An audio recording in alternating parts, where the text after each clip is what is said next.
The Irish language is a recognised minority language in Northern Ireland. The dialect spoken there is known as Ulster Irish.Protection for the Irish language in Northern Ireland stems largely from the European Charter for Regional and Minority Languages. According to the 2011 UK Census, in Northern Ireland 184,898 claim to have some knowledge of Irish, of whom 104,943 can speak the language to varying degrees. Some 4,130 people use Irish as their main home language. History. As in other parts of Celtic Europe, Irish was the main language in the region of present-day Northern Ireland for most of its recorded history. The historic influence of the Irish language in Northern Ireland can be seen in many place names. For example, the name of Belfast first appears in the year 668, and the Lagan even earlier. The plantation of Ulster led to a decline in Gaelic culture, of which Irish was part, while some Scottish settlers were Gaelic speakers. English was made widespread by the plantation. Despite the plantation, Gaelic continued to be spoken in non-planted areas until the mass migration in the 19th century caused by economic factors. Intellectuals in Belfast took an antiquarian interest in Irish language culture towards the end of the 18th century, and an Irish language magazine, Bolg and Solaire, was published in 1795. The Ulster Gaelic Society was founded in 1830. Attitudes among the Presbyterian middle class, however, tended to change in the second half of the 19th century as the Gaelic revival became associated with Irish nationalism. A branch of the Gaelic League was founded in Belfast in 1895 with a non-sectarian and widely based membership, but the decline in Irish as a first language continued.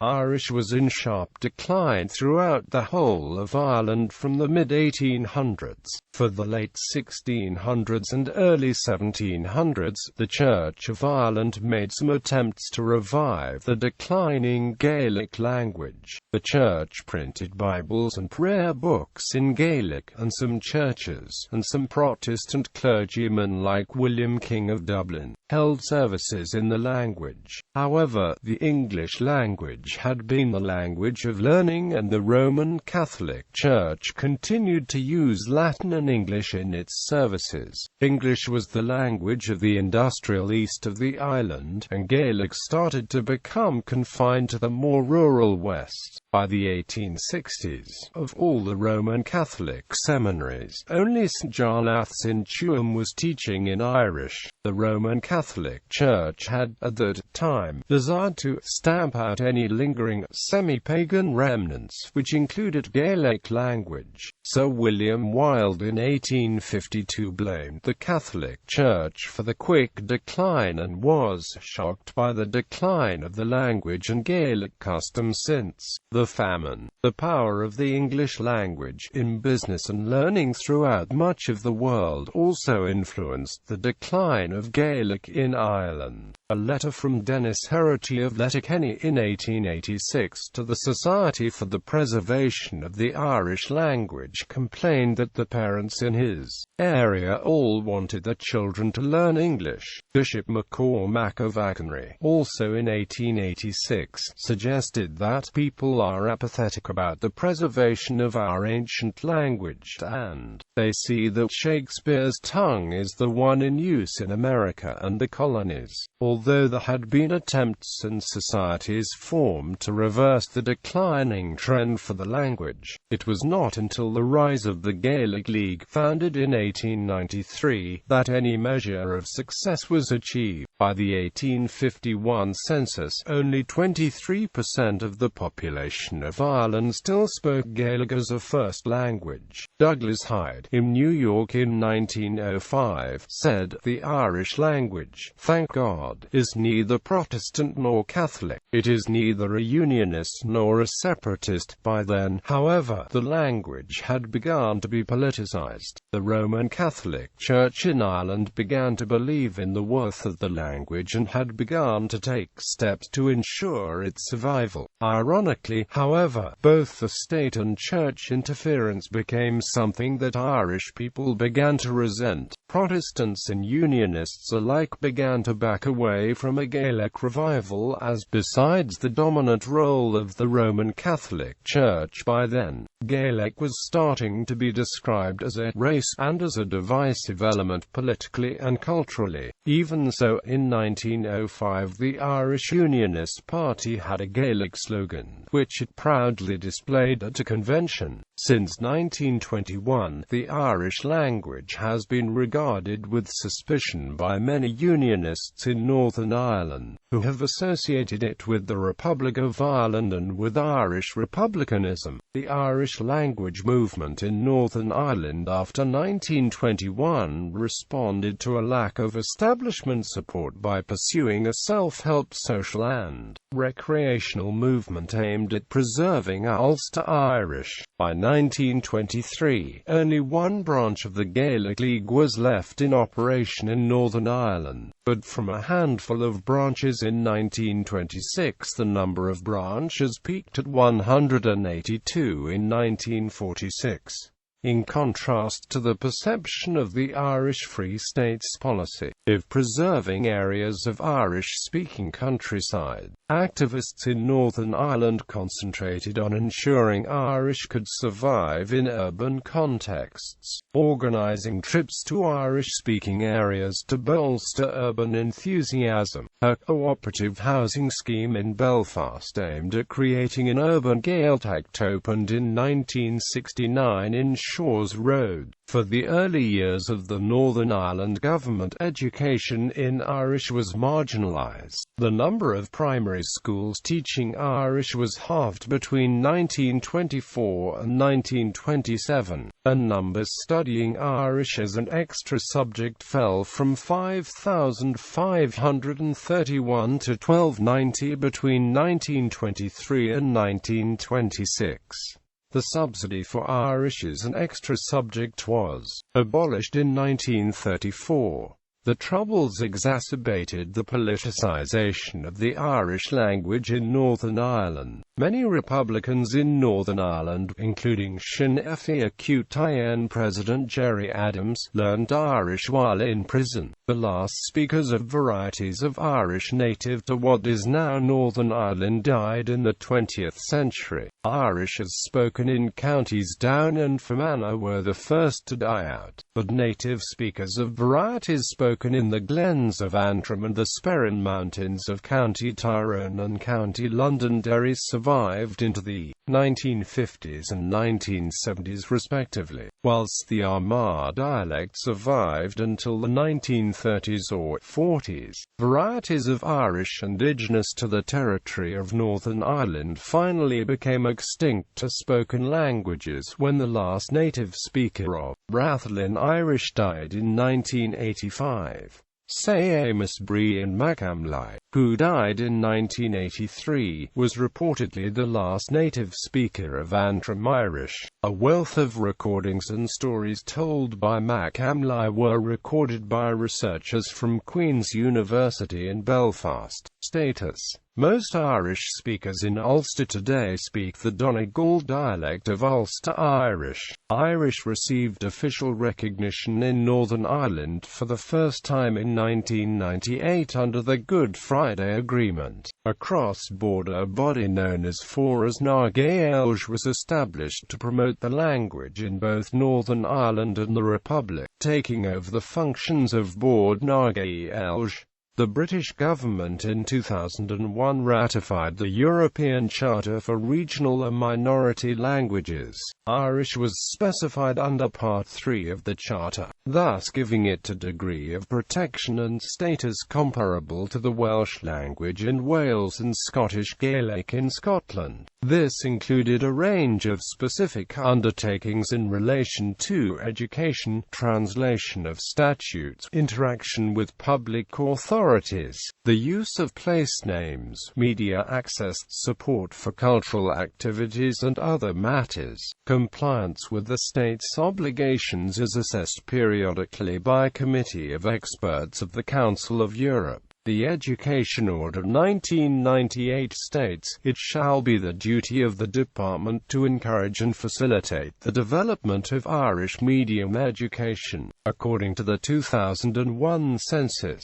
658,103 people had some knowledge of Irish, of whom 559,670 were Catholics and 48,509 were Protestants and other Christians. Knowledge of Irish by persons over the age of 3 speaks, reads, writes and understands Irish, 223,678. Speaks and reads but does not write Irish, 160,183. Speaks but does not read or write Irish, 108,596. Understand spoken Irish but cannot read, write or speak Irish, 87,479. Has other combination of skills, 78,167.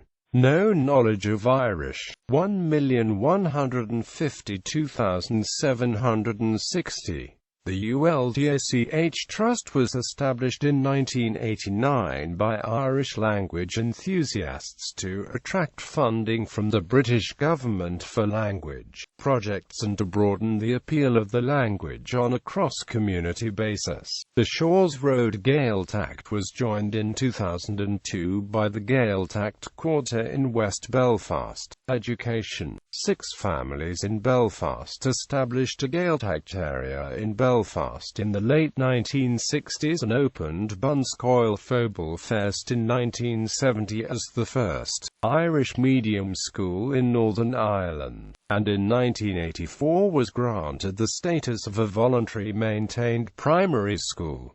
The first Nagoil opened in 1978. Comhail na Gaels Collauchta is the representative body for Irish medium education. It was set up in 2000 by the Department of Education to promote, facilitate and encourage Irish medium education. One of CNAG's central objectives is to seek to extend the availability of Irish medium education to parents who wish to avail of it for their children. Irish language preschools and primary schools are now thriving, and there are official Irish language streams in secondary schools in Maghera, Dunamore, Castlewellan and Armagh. Cola East Fest in Belfast is the only full second-level Gaelscoil in Northern Ireland. In December 2014, Minister for Education for Northern Ireland John O'Dowd announced that the Department of Education were going to set up Northern Ireland's second Gaeltacht Leicester in Dungiven in County Londonderry. In the academic year 2011-12, 4,691 children were enrolled in Irish medium education, 45 nurseries with 1,047 pupils, 36 primary schools with 2,892 pupils, 1 second-level Gaelscoil with 579 pupils, 4 Irish language streams. The British Council administers a scheme to recruit Irish language assistants for English medium schools in Northern Ireland. In 2013, there were 309 entries for A-level examinations in Irish and 2,078 for GCSE. Media. BBC Radio Ulster began broadcasting a nightly half-hour programme called Blas in Irish in the early early 1980s, and there is now an Irish language programme on the station every day. BBC Northern Ireland broadcast its first television programme in Irish in the early 1990s, SRL. Many areas of Northern Ireland can now tune into TG4, the Irish language television channel, which is broadcast primarily from the Connemara Gaeltacht in the Republic. In March 2005, TG4 began broadcasting from the Divas transmitter near Belfast, as a result of agreement between the Department of Foreign Affairs and the Northern Ireland office, although so far this is the only transmitter to carry it. RTE's Irish language radio station, RTE Radio na Gaeltacht, based in the Republic of Ireland, is also available in many areas in Northern Ireland. Radio Fulcher, a community radio station based in West Belfast, covers the Greater Belfast area and started broadcasting in 2006 and broadcasts 24 hours per day, 7 days per week.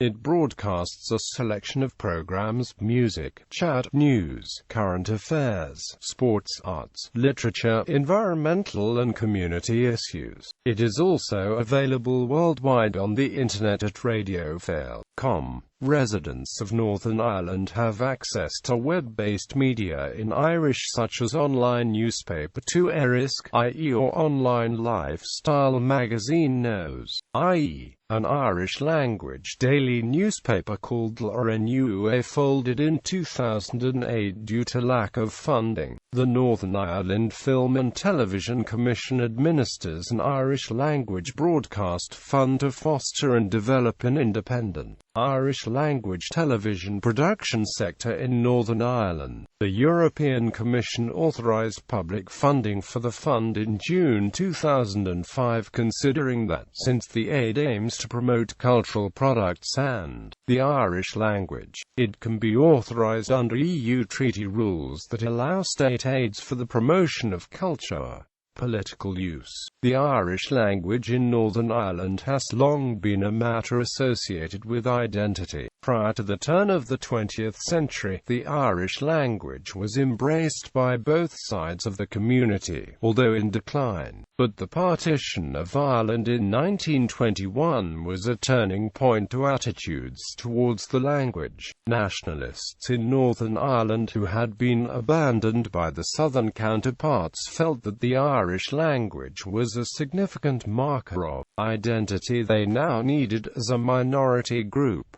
During the Troubles, the Irish language became increasingly politicized. Its survival is largely due to families in the nationalist Shores Road area of West Belfast during the 1960s who tried to make the area Gaeltacht. A second wave of the Irish language revival movement in Northern Ireland during the 1970s occurred on another site, the Maze Prison. For Republican prisoners, learning the Irish language in prison became the way in which to set themselves apart from the British authorities.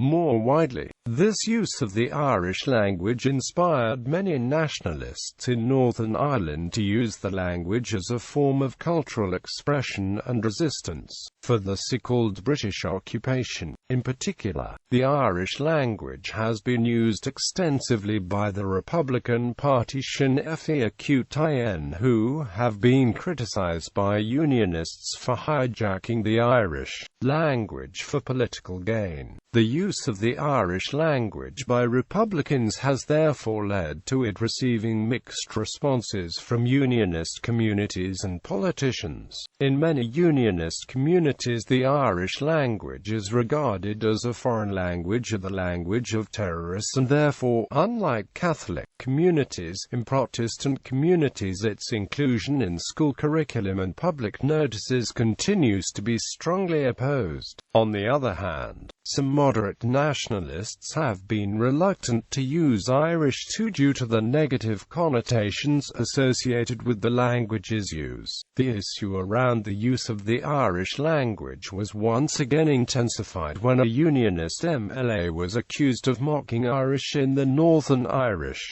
Assembly. In November 2014, in response to a question about minority language policy, the DUP's Gregory Campbell said, "Curry my yogurt can Coca-Cola," in what was meant to sound like "thank you, Speaker," in Irish, in an attempt to make a point about the continued political use of the language by some Sinn Féin MLAs in post-1998 Good Friday Agreement. In recent years, cross-community efforts have been made to make the Irish language more appealing to both sides of the community. Many local councils now use Irish bilingually with English on many of its services in an attempt to neutralise the language. Some former Loyalist prisoners such as Robin Stewart have even taken up learning the Irish language in East Belfast in an attempt to reclaim Irish identity and challenge Republicans about the version of Irish history and what it means to be Irish. The former Red Hand Commando prisoner William Smith learnt the language whilst in jail. The motto of the Red Hand Commando was the Irish phrase "Lamh Dia Gabu," which translated means "Red Hand to Victory."